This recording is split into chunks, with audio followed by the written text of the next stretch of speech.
She mistook my silence for fear, and that was the most expensive mistake she ever made.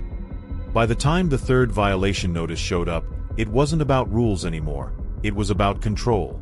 My driveway, my trash cans, even the way my house faced the sun had suddenly become non-compliant. Fines stacked up faster than explanations, and the HOA president smiled like she'd already won. Neighbors stayed silent, afraid they'd be next. What she didn't realize was that every warning she issued was being carefully noted, every overstep quietly documented. She believed authority came from a title and a clipboard. She never asked who she was really dealing with.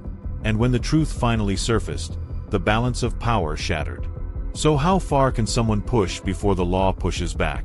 Before the notices, before the fines, before my name started circulating in whispered HOA emails, life in that neighborhood followed a predictable rhythm. It was the kind of place people moved to because they wanted fewer surprises. Manicured lawns, identical mailboxes, neatly painted curbs, everything designed to suggest order, stability, and peace. That promise of quiet structure was what drew me there in the first place. I wasn't looking for power, status, or influence. I wanted normalcy. A home where mornings began without confrontation, evenings ended without conflict, and weekends passed without anyone questioning how I lived inside my own walls. I kept my property clean. I followed posted rules. I nodded politely to neighbors and minded my own business. From the outside, I fit in perfectly. The HOA, at least at first, was little more than a background presence. Occasional newsletters, reminders about trash days, seasonal notes about lawn care and holiday decorations. The kind of administrative noise most residents barely noticed. It was easy to assume they existed to keep the neighborhood functioning smoothly, a necessary inconvenience at worst. But authority has a way of revealing itself slowly. The HOA president wasn't loud or openly aggressive. She didn't storm properties or shout demands across lawns. Her control came through paper, procedure, and tone. Carefully worded emails. Official-looking notices. Subtle reminders that compliance wasn't optional. She moved with confidence, as though every square foot of the neighborhood answered to her interpretation of the rules. At first, her presence was barely noticeable.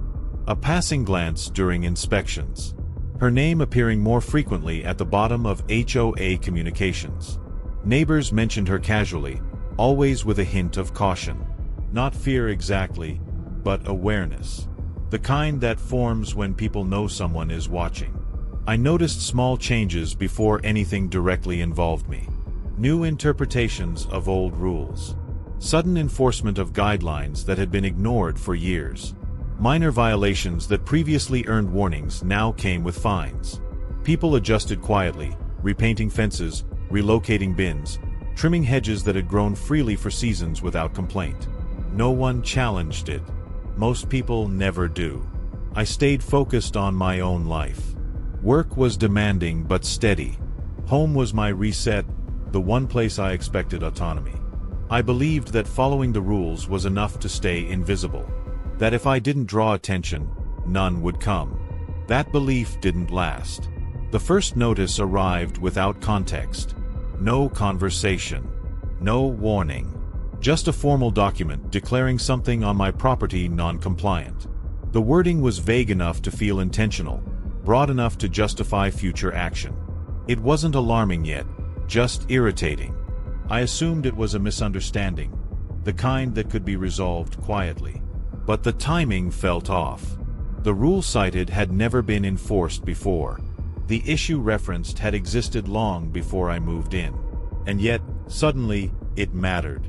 I paid attention after that. More notices followed. Different issues. Same tone. Each one carrying an unspoken message. Compliance was expected, and resistance would be costly. The fines were small at first, almost symbolic. Just enough to assert dominance without provoking outrage. Neighbors began to watch more closely. Not openly. Never openly. But in that unmistakable way people do when they sense conflict approaching and want to be certain it isn't theirs. Conversations stopped when I walked by. Smiles tightened. The atmosphere shifted from relaxed to cautious. The HOA president's authority grew more visible with every passing week. She attended inspections personally now, walked the streets with a clipboard and an air of certainty. Her decisions were final, her interpretations unquestionable.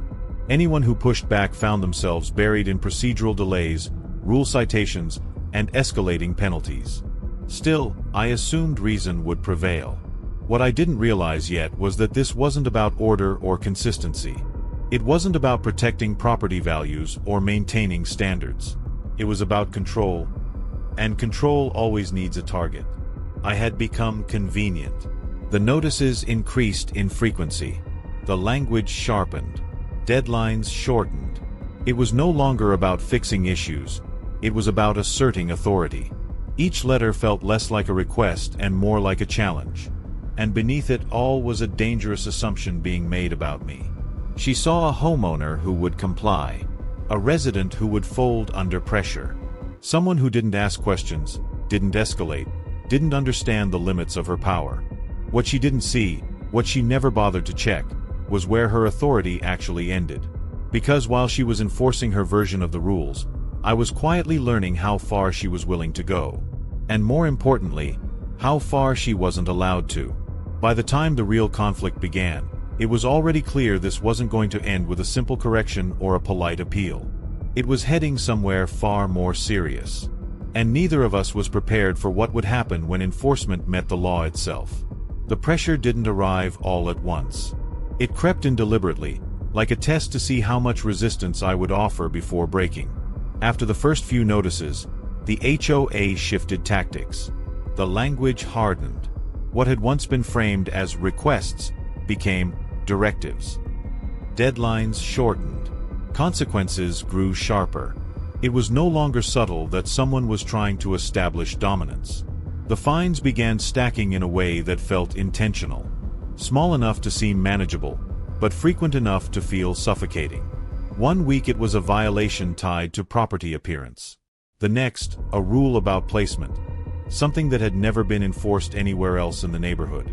Each notice cited a different section of the bylaws, buried under dense language clearly designed to discourage challenge. What made it worse was the inconsistency. Other homes had the same issues, sometimes more obvious ones, yet enforcement seemed to flow in one direction only. I started paying closer attention, walking the neighborhood, noticing identical conditions left untouched elsewhere. That's when the pattern became undeniable. This wasn't random enforcement. It was selective. The HOA president had chosen her focus. Emails followed the notices. Long, formal messages written in a tone that blended authority with condescension. They referenced community standards and collective responsibility, while making it clear that compliance was not optional. Any attempt to ask questions was met with deflection or procedural jargon. Responses took days. Sometimes they never came at all. And she never once paused to confirm whether she was allowed to be there. The notices that followed were no longer warnings. They were declarations. Immediate compliance. Immediate penalties. Immediate consequences. The HOA president had framed the situation as a final stand, one that would force submission or break resistance entirely. She believed visibility would intimidate. That spectacle would silence. Instead, it exposed her. Every step she took that day carried weight far heavier than she realized. Unauthorized access. Misrepresentation of authority. Enforcement actions without legal approval.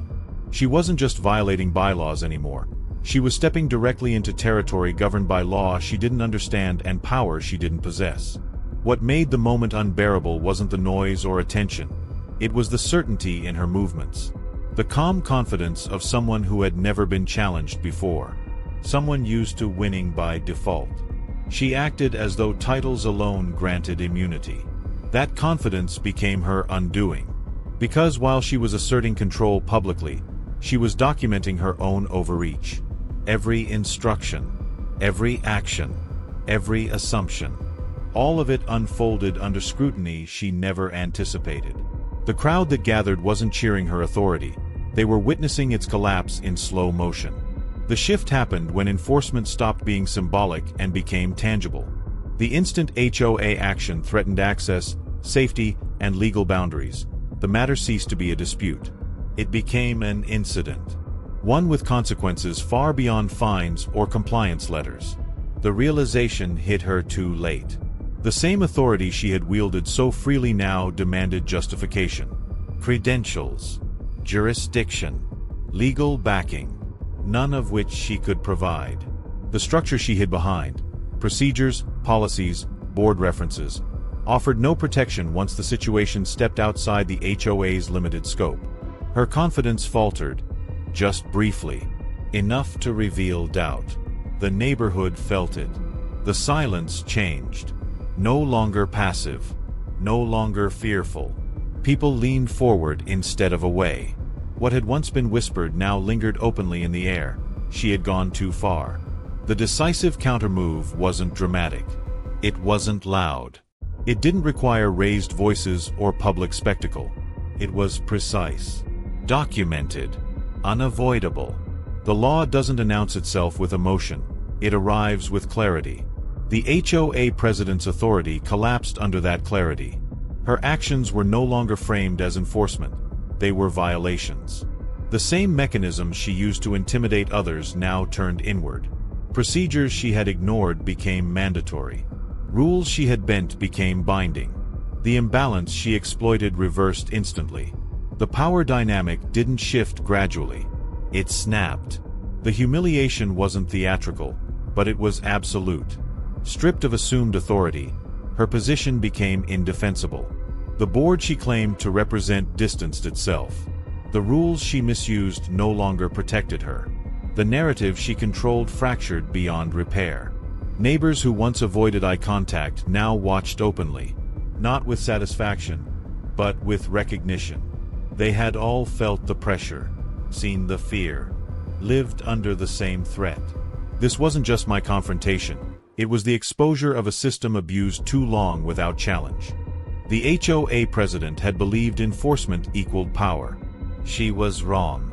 Power rests with legitimacy, with boundaries, with accountability. And the moment those were invoked, everything she built collapsed under its own excess. What made the climax unbearable for her wasn't punishment. It was visibility. The sudden realization that everyone saw what she had done. That control thrives in silence, and silence had ended. The enforcement vehicles left. The threats stopped. The notices ceased. Not because she chose restraint, but because she no longer had a choice. The system she manipulated now demanded answers she couldn't give. As the situation settled into stunned quiet, one truth became undeniable. She had mistaken compliance for consent, silence for weakness, authority for power. And in doing so, she had exposed herself to the one force she could never intimidate. The law doesn't argue, IT doesn't negotiate, IT doesn't bluff. And now, it was her turn to answer. The aftermath didn't arrive with celebration or noise. It arrived quietly, in the way real consequences always do. Slow, deliberate, and irreversible. After the climax, the neighborhood felt different almost immediately, as if a pressure that had been invisible for years had finally lifted. The inspections stopped. The notices stopped. The emails, once constant, sharp, and demanding, fell completely silent. For the first time in months, I pulled into my driveway without scanning for envelopes, vehicles, or cameras. My home felt like mine again. That alone was a victory, but it wasn't the real impact. The real change came from what happened behind the scenes, where authority is tested not by volume, but by accountability.